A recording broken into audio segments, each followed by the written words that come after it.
Hyderabad via Miryalguda and Nalgonda. Thank you very much, sir. Shri Subhash Chandra बहरिया जी। धन्यवाद सभापति महोदय, आपने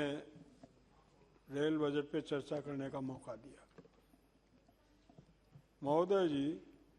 सबसे पहले तो जो मेरे साथी सांसद, मेरे पड़ोसी सीपी जोशी चित्तौड़गढ़ के जो बोल के गए, मांग रखी, वो सारी मांगे मेरी भी है, तो मैं सदन का ज़्यादा समय नहीं लेना चाहता कि वो सारी मांगे जितनी भी रखी, क्योंकि हमारी पूरा बढ़ गया अब आपका, तो वो उसके हिसाब से मेरा एक निवेदन है, क्योंकि माननीय सभी सांसद बोल रहे हैं कि जो कोरोना के पहले स्टॉपेज थे, एक आदेश पास कर दिया जाए, जनरल आदेश, कि जो ट्रेनें कोरोना के पहले जहां जहां रुकती थी वो कोरोना काल के बाद चलने के बाद वापिस रुकेगी। तो मेरे हिसाब से आधी समस्या जो माननीय सांसदों की है वो खत्म हो जाएगी, क्योंकि आज की तारीख में कोई स्टॉपेज होता था और अब नहीं होता, तो इसकी डिस्क्रेडिट जो है ना वो सभी सांसदों को झेलनी पड़ रही है कि भाई आप कार्यकाल में, आपके कार्यकाल में ट्रेन का स्टॉपेज बंद हो गया और ये बहुत ज्यादा दिक्कत का है। तो इसके बारे में दूसरा, ये जो भी अभी जो रेलवे का वो है गाइडलाइंस कि भाई सब जो संपार जो क्रॉसिंग है उनको बंद करके आरयूबी बनाना या और बना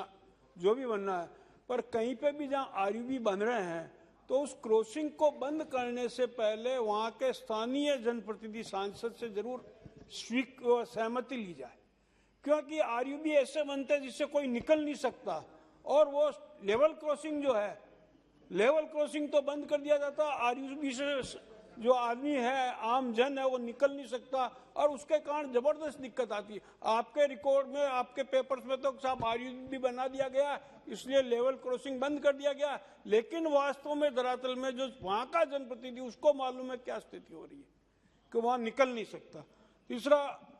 16वीं लोकसभा से मेरे को बताया गया उस समय कि भाई एक हमारे वहाँ स्टेशन है चित्तौड़गढ़ से लेके कोटा ट्रेन के बीच में बरूनी स्टेशन, 16वीं लोकसभा के टाइम पे ही मेरे को बताया गया कि इसकी जो ऊंचाई बढ़ानी है प्लेटफॉर्म की वो स्वीकृत तो हो चुकी, लेकिन आज 17वीं लोकसभा भी आधी हो गई, लेकिन वो काम शुरू नहीं हुआ। बरूनी स्टेशन की जो ऊंचाई बढ़ानी है प्लेटफॉर्म की, एक हमीरगढ़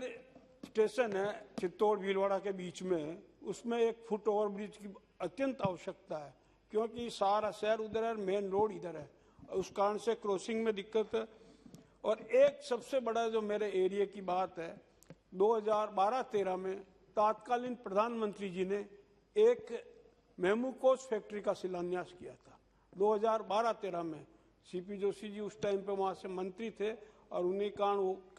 उन्होंने बिना किसी तैयारी के वहां काम शुरू मतलब शिलान्यास कर दिया, कोई नीचे की ग्राउंड की तैयारी नहीं थी। BHEL के साथ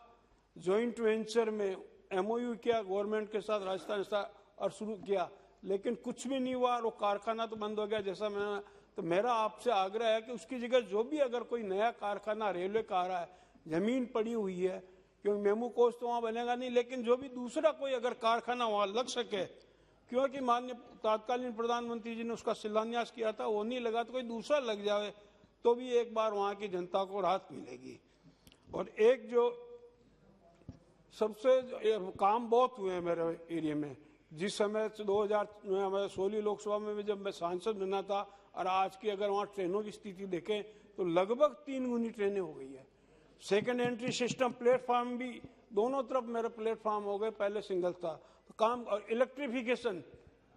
पूरा कंप्लीट हो गया, ट्रेनें चलने लगी। इसके कारण समय में काफी बचत हुई है ट्रेनों के, पर वो बचत का क्या है कि मेरा आपसे आग्रह है कि वो बचत के लिए जहां जहां हम स्टॉपेज मांग रहे हैं उन ट्रेनों के नहीं है वहां स्टॉपेज दे दिया जाए, क्योंकि अभी टाइम टेबल वही चल रहा है और वो ट्रेन हर स्टेशन पे करीबन 10-15 मिनट पहले पहुंच जाती है। और पर वो टाइमिंग के हिसाब से आपको मैं बताऊं, एक डबल डेकर चलती है जयपुर से दिल्ली के बीच में, अब ये 10-15 मिनट पहले तो गुड़गांव पहुंच जाती है, 10 मिनट पहले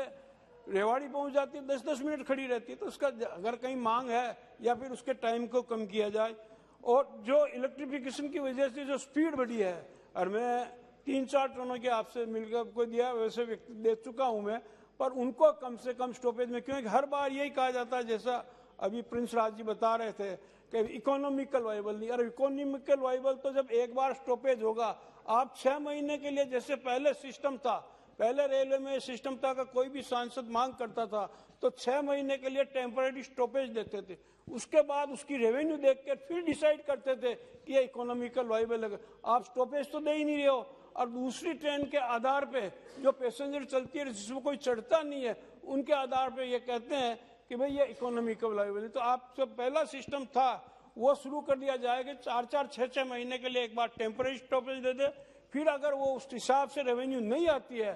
तो उसको